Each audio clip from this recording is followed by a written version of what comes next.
বেগুন খেতে আমার একটুও ভালো লাগে না, তাই আজকে আমি সিদ্ধান্ত নিলাম সুন্দরভাবে বেগুনকে আজকে আমি রান্না করব। বেগুনকে আমি সুন্দরভাবে ভেজে নিলাম। সুন্দর করে ভেজে নিয়ে এটা একটা বাটিতে উঠায় রাখবো।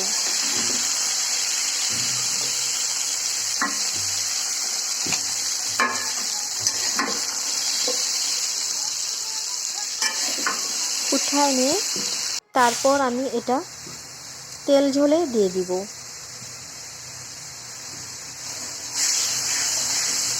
এটি সুন্দর করে কষাবো।